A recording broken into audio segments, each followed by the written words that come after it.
नमस्कार, स्वागत है आप सबका राजनीति के इस अखाड़े में। मेरा नाम है अजय सेतिया। मित्रों, देश दो झूठों के झूठ सुन रहा है। पहले तो सिर्फ केजरीवाल थे, अब उनके साथ राहुल गांधी भी शामिल हो गए हैं। वह लगातार कह रहे हैं कि चुनाव आयुक्तों की नियुक्ति में चीफ जस्टिस हुआ करते थे, जो मोदी ने हटा दिए हैं। जबकि चुनाव आयोग के सदस्यों की नियुक्ति में कभी भी चीफ जस्टिस नहीं हुआ करते थे। अभी कुछ दिन पहले कांग्रेस खुद सुप्रीम कोर्ट गई थी और सुप्रीम कोर्ट में यह सवाल पैदा किया था कि चुनाव आयोगों की नियुक्ति निष्पक्ष नहीं हो रही। तब सुप्रीम कोर्ट ने एक फैसला दिया कि इस संबंध में कानून बनाया जाना चाहिए और जब तक कानून नहीं बनता तब तक जो समिति बनाई गई है उसमें चीफ जस्टिस भी होंगे, प्रधानमंत्री होंगे और विपक्ष का नेता होगा। सरकार ने संसद से कानून बना दिया जिसमें चीफ जस्टिस को हटा करके एक मंत्री को रख दिया। यह संसद का अधिकार है, संसद के कानून से यह बना है। इससे पहले जवाहरलाल नेहरू से लेकर के मनमोहन सिंह तक कोई कानून नहीं था और चीफ जस्टिस कभी भी नहीं थे। और जब सुप्रीम कोर्ट ने चीफ जस्टिस को रखा उसके बाद एक भी चुनाव आयुक्त की नियुक्ति उस समिति से नहीं हुई जिसमें चीफ जस्टिस थे। इसलिए यह कहना कि पहले चीफ जस्टिस नियुक्ति में हुआ करता था, अब इसे मोदी ने हटा दिया है, पूरी तरह गलत है। अब वह कह रहे हैं कि महाराष्ट्र की वयस्क आबादी तो 9 करोड़ 54 लाख है, लेकिन भाजपा को जिताने के लिए चुनाव आयोग ने वहां वोटर 9 करोड़ 70 लाख बना दिए। तो इसका मतलब है 14 लाख वोट ज्यादा है, वहां पर आबादी से ज्यादा है, अडल्ट आबादी की बात कर रहे हैं वो। राहुल गांधी ने यह आंकड़ा स्वास्थ्य मंत्रालय से लिया है। यह आंकड़ा कितना पुराना है यह उन्होंने नहीं बताया। जरूर यह आंकड़ा 3-4 साल पुराना होगा और उस आंकड़े के आधार पर वह देश में अफवाह फैला रहे हैं। चुनाव आयोग हर राजनीतिक दल को नए वोटर जोड़ने और फर्जी वोटरों पर आपत्ति दायर करने का मौका देता है।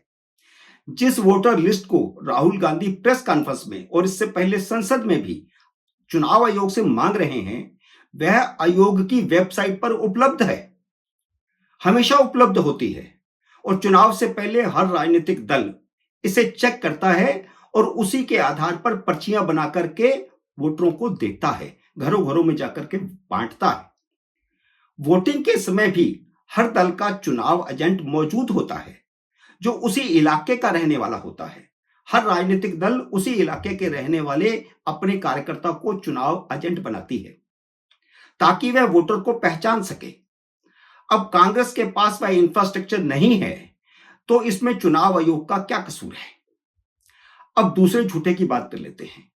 अरविंद केजरीवाल 2013 से आरोप लगा रहे हैं कि भाजपा उसके विधायकों को करोड़ों रुपए ऑफर कर रही है। कम से कम 3-4 बार ऐसे आरोप लगा चुके हैं। खरीद फरोख्त के आरोपों को कभी भी साबित नहीं कर पाए।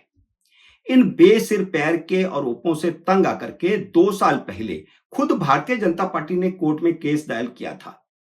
कई समन के बावजूद केजरीवाल अभी तक कोर्ट में हाजिर नहीं हुए हैं।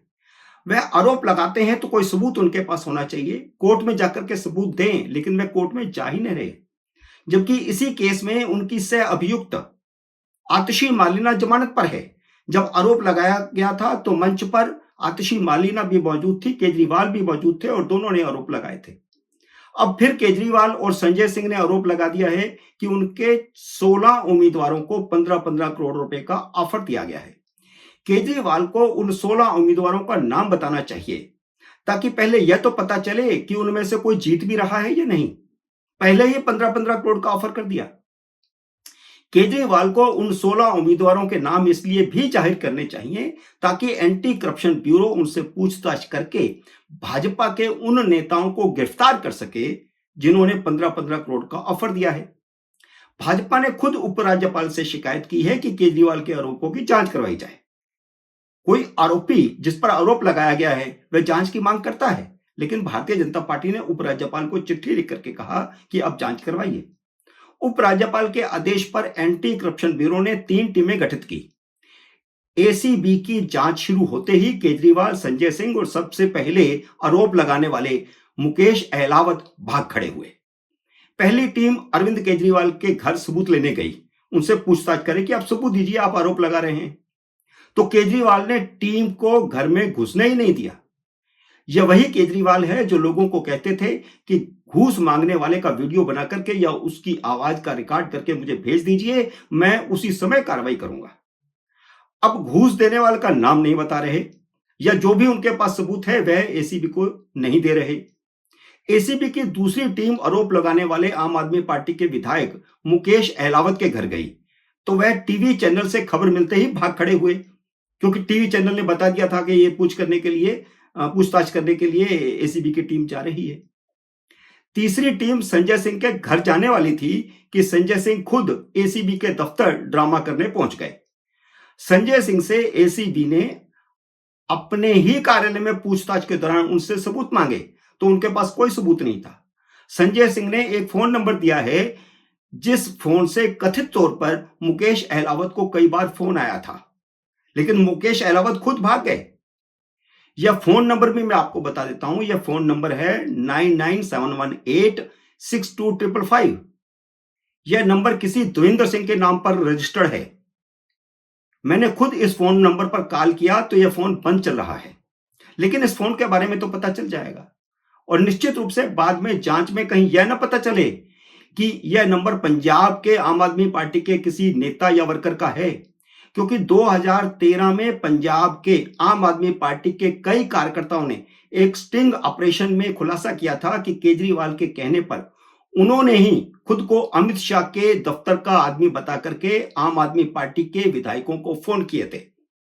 एंटी करप्शन ब्यूरो के अधिकारी मुकेश अहलावत के स्टाफ से पूछताछ करके लौट गए, लेकिन केजरीवाल ने घर के दरवाजे पर दर्जन भर वकीलों की फौज खड़ी कर दी। आरोप लगाकर जांच एजेंसी को असहयोग करने के लिए वकीलों की दीवार कौन खड़ी करता है? वकीलों ने एसीबी का रास्ता रोक कर उससे नोटिस मांगा कि आपके पास नोटिस कहां है केजरीवाल से पूछताछ का। कट्टर ईमानदार को नोटिस की क्या जरूरत पड़ गई? एक जिम्मेदार नागरिक को क्या कानून की मदद करने के लिए नोटिस की जरूरत है? आपने आरोप लगाया तो आपको उस भाजपा के नेता को गिरफ्तार करवाने में मदद करनी चाहिए जिसने 15-15 करोड़ रुपए का ऑफर किया है।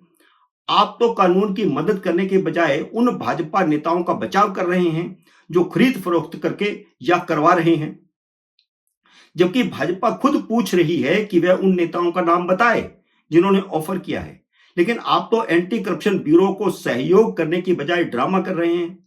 एंटी करप्शन ब्यूरो बाकायदा एक लीगल नोटिस देकर के केजरीवाल के घर से लौट गई। ब्यूरो ने उनसे शुक्रवार को ही, उसी दिन ही एसीबी के ऑफिस में आकर के सबूत देने को कहा है, लेकिन केजरीवाल बहाना लगा रहे हैं कि नोटिस पर स्टांप नहीं लगा हुआ, वो नहीं जाएंगे। उनके इस ड्रामे से साबित हुआ कि वह 2013 से झूठ बोल रहे हैं, लेकिन कानून उनका कुछ नहीं बिगाड़ पा रहा।